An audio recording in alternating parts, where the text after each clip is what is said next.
I thank Mr. Sanjay Chatterjee, NASSCOM East Chairman in particular, for welcoming me here, but more importantly, giving me the courage to speak in such a very august and intelligent gathering. Frankly, I know nothing about IT. I consider myself to be IT illiterate. I could almost describe myself as an illiterate and unsmart person.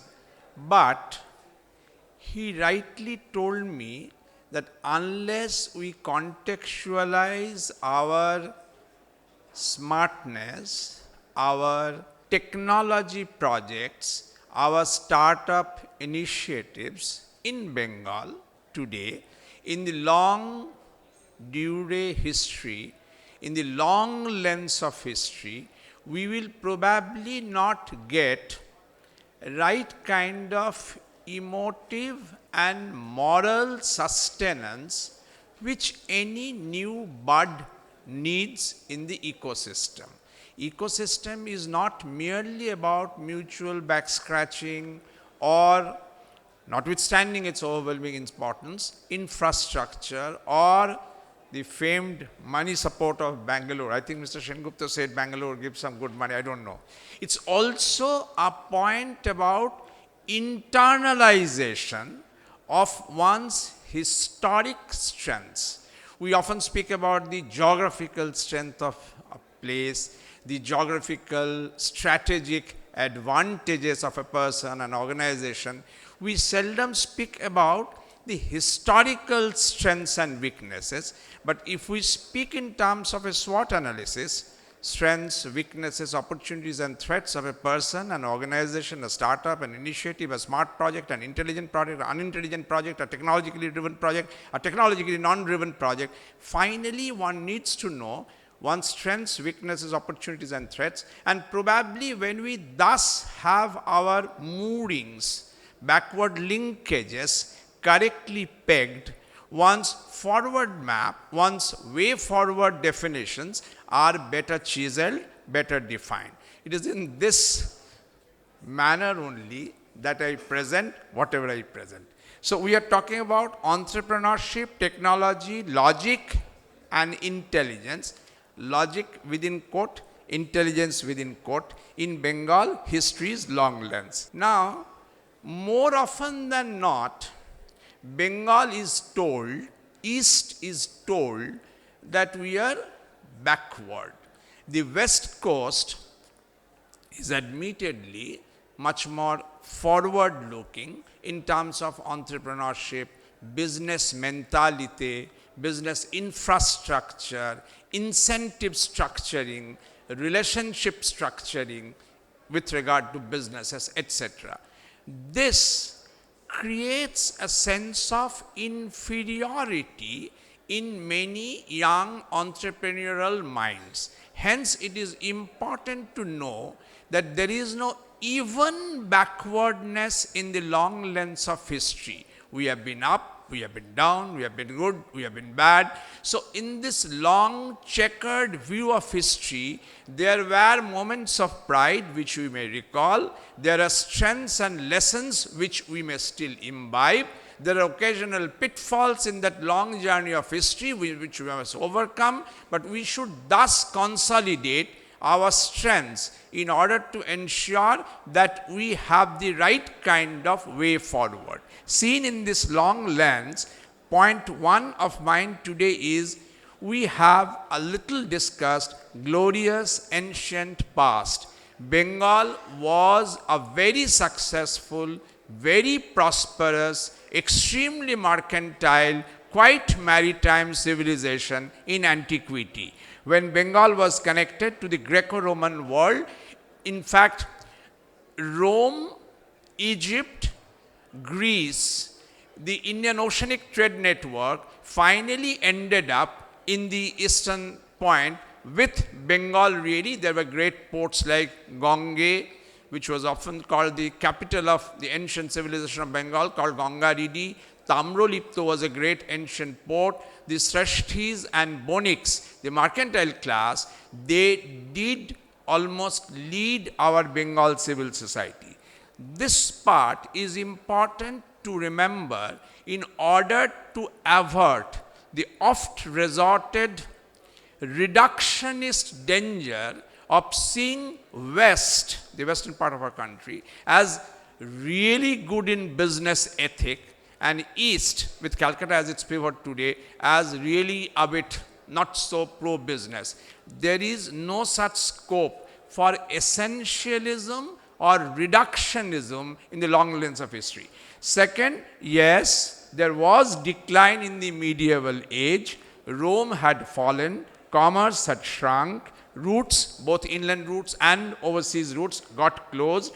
Trade and urbanity made room for agrarian economy. In the Gangetic Bengal, the huge alluvial soils that got cropped up, the riverine nature of our economy. Bengal was the wealthiest province for thousands of years, really. So peasantization was possible. Agrarian economy was quite easy. The leisure class could make their ways of living easy by depending on agriculture. And to tap that all, Bengal scriptures degraded business classes and artisanal classes. Admittedly, from roughly 8th century to roughly 14th century, we did disincentivize our business classes, our business ethic, and those remnants do continue to haunt our business personnel, our entrepreneurs, and our public culture to a significant degree. Those who can should take a lesson from history to consciously fight, struggle against, erase if possible, those residuals, negative disincentivization elements as derived from this medieval Bengal culture. Third point, early modern and modern globalization. From roughly 15th, 16th century, Indian oceanic maritime multinational commerce revived our trade, our handicrafts, our handlooms in a fabulous, fantastic manner. Our speakers earlier, I was taking notes, were discussing the advantages and strengths of Bengal. If I recall correctly, Rakhi was talking about our rices. Chand Mojumdar was talking about apparels, grocery, leather as our some strong points.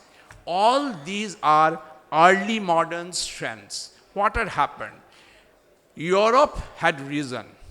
They needed clothes. They went to America, collected silver. The American continent was generous in silver, South America in particular.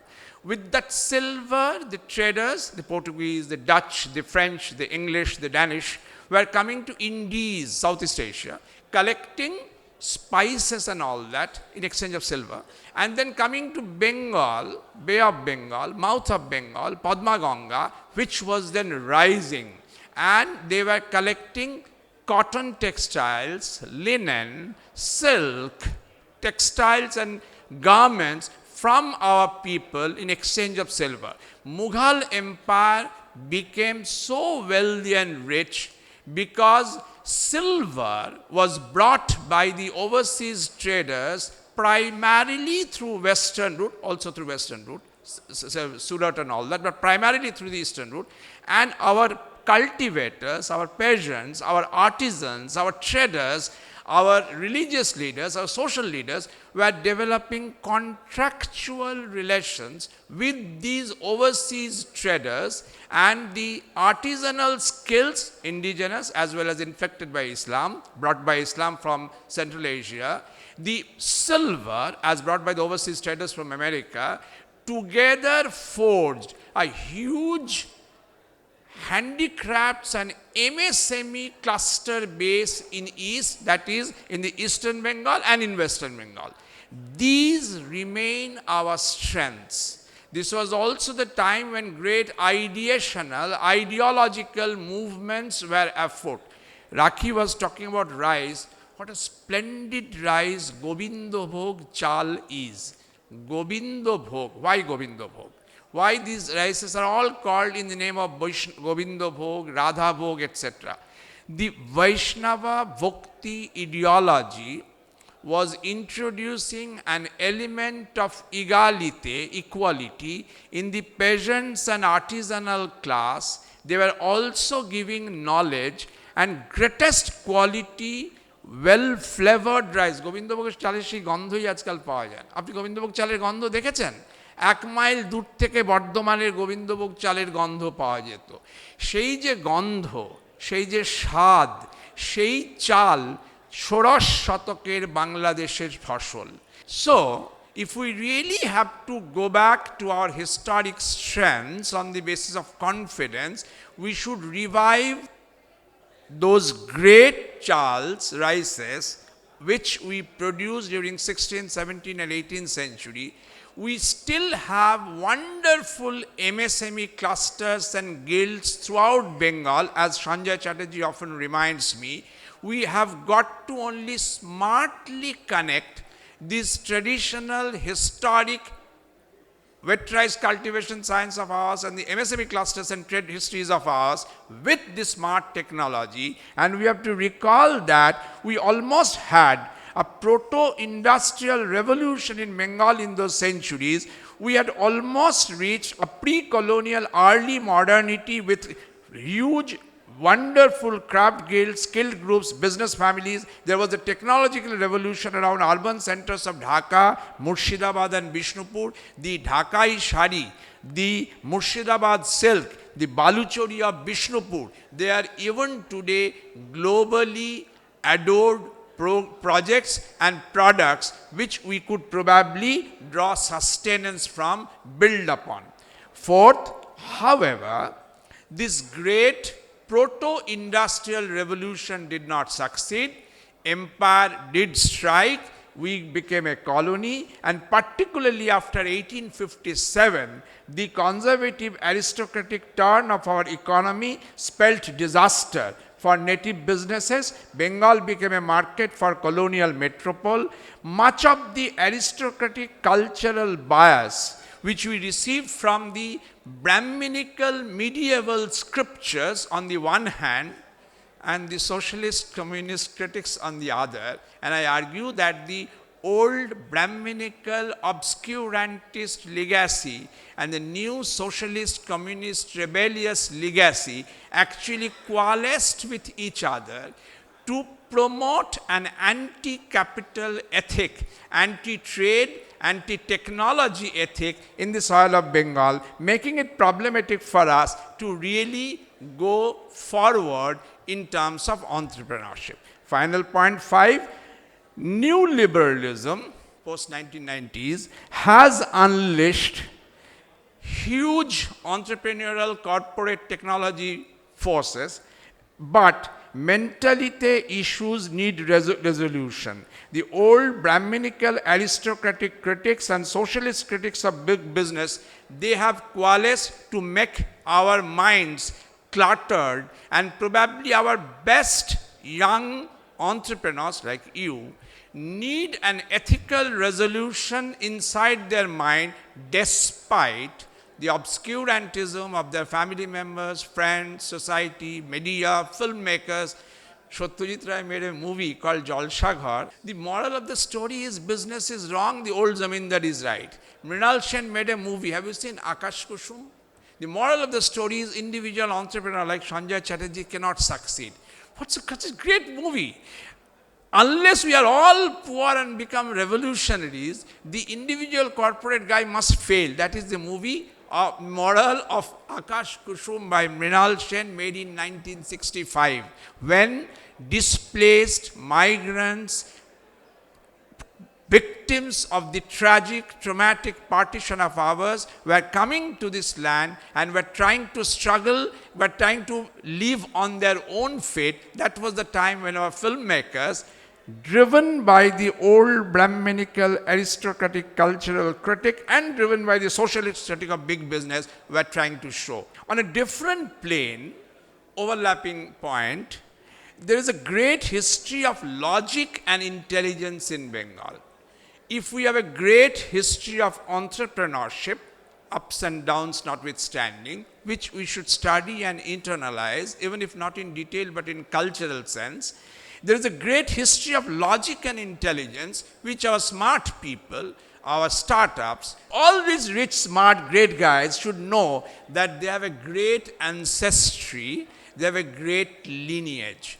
Not that one should be boastful about one's lineage, but ancestry and lineage teach us to draw lessons from the past, maybe selectively, but nonetheless substantially.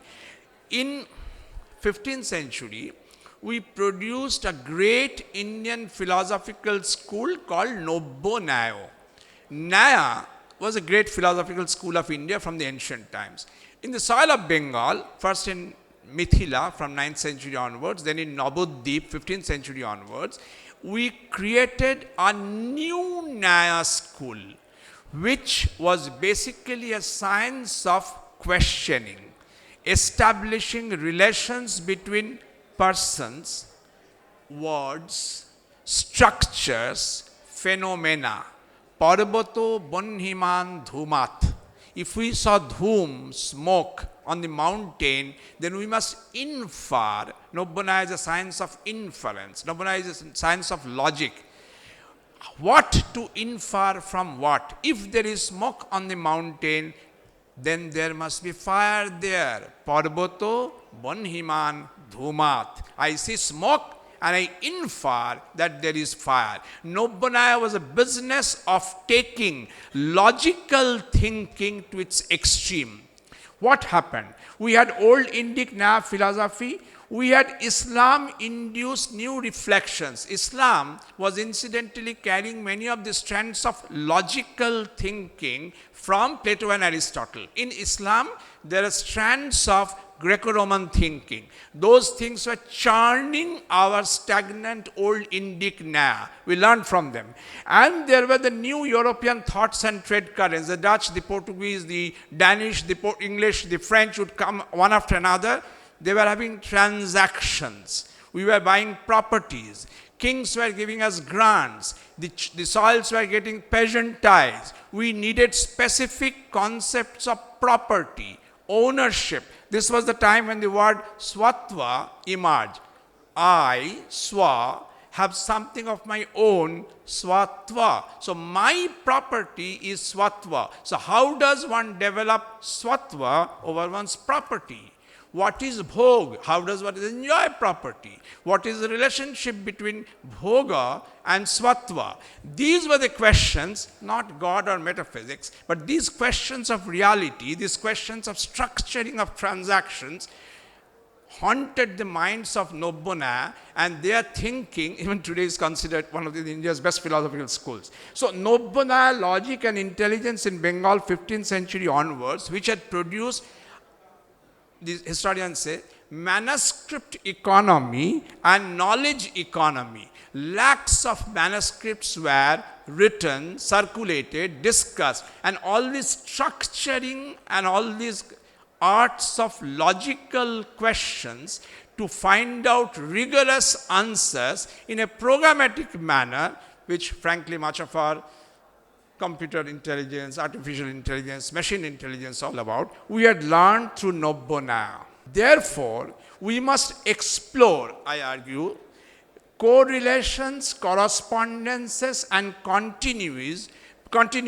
between the great history of our entrepreneurship and the great history of our logic and intelligence, and try to find out whether the old strands of logic and intelligence developed over 300-400 years, just till the other day. My own grandfather, mother's father, was a Nobbo Nyayo Pandit. It is not so remote actually, just 2 generations back. So these things were live in our traditions, and it is important to know that there might be correlations, there might have been correspondences which required to be excavated, retrieved, to forge, to strengthen our new grammars, new rhetoric, new logic. It is historically exciting, point 1, I argue, because if we know that the path that we walk is a long path trod by greater minds in the past, it's often very excited. Mohajano Jeno Gatah Sapantha. The path which has been traversed by great people earlier is the right path, argues Mahabharata. Second, it can be logically stimulating. It can forge new strands of grammar. Backward linkages can lead to good forward linkages. And I request my very talented and good friend Sanjay Chatterjee to explore whether NASSCOM could probably engage maybe one research guy with a little fellowship to find out correlations between Nobhonaya and today's artificial intelligence, etc. That can be interesting. Third, this will be emotionally assuring. For new entrepreneurs, it would be good to know if there was a great past, there could be a great future, and there can be actual discovery of locus points like textiles or leather or other things where our early modernity had indeed witnessed combination of entrepreneurship and intelligence. Point 4, this can be morally uplifting. Too many strands of our culture have derided wealth, money, have been disincentives for entrepreneurs. So it would be morally uplifting for those culturally hamstrung entrepreneurs to know that pursuit of knowledge and creativity and pursuit of wealth may not be as irreconcilable as some older strands of Bengal long durée history thought. And finally, it could be practically promotional for new startups, new smart, intelligent, and successful enterprises. So to conclude, Bengal, since we are talking of Bengal today, had glorious antiquity, great geography which witnessed the confluence of the mighty river Ganga and the mighty Indian Ocean Bay of Bengal, with so many channels and creeks, with the largest deltaic land in the entire globe, is indeed a great geography.